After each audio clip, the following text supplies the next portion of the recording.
வணக்கம் நண்பர்களே, தமிழ் பிளாசம் சேனலில் முளைக்கட்டிய தோசை எப்படி செய்கிறதுன்னு பார்க்கலாம். அதற்கு தேவையான பொருட்கள்: 2 டம்ளர் புழுங்கல் அரிசி 2 மணி நேரம் ஊற வச்சுருக்கேன். 1 டம்ளர் பாசிப்பருப்பு முளைக்கட்டி வச்சுருக்கேன். 2 டீஸ்பூன் ஜீரகம்,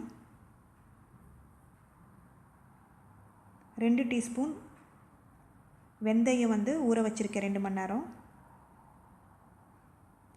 உளுந்து 1/4 டம்ளர் எடுத்திருக்கேன், அது 2 மணி நேரம் ஊற வச்சுருக்கேன். பச்சை பட்டாணி 1 டம்ளர் முளைக்கட்டி வச்சுருக்கேன். இப்போ இதெல்லாம் சேர்த்து நம்ம விழுதாக அரைச்சிக்கலாம்.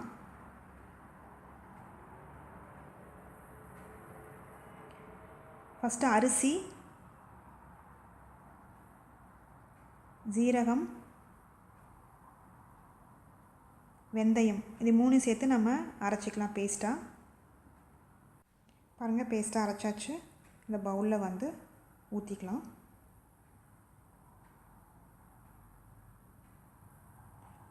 அடுத்து உளுந்து, பச்சை பட்டாணி, பாசிப்பயிறு எல்லாம் சேர்த்து விழுதாக அரைச்சிக்கலாம்.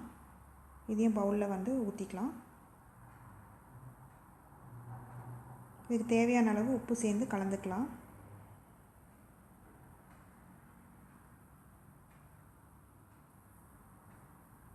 இது நல்லா கலந்துக்கோங்க.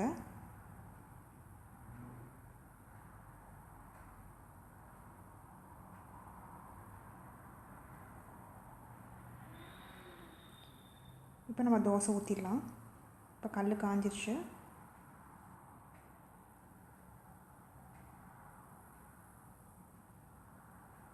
முளைக்கட்டிய தோசை ரெடி ஆயிடுச்சு.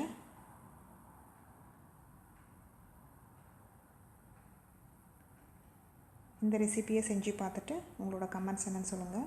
பிடிச்சிருந்தால் லைக் பண்ணுங்கள், ஷேர் பண்ணுங்கள், சப்ஸ்கிரைப் பண்ணுங்கள்.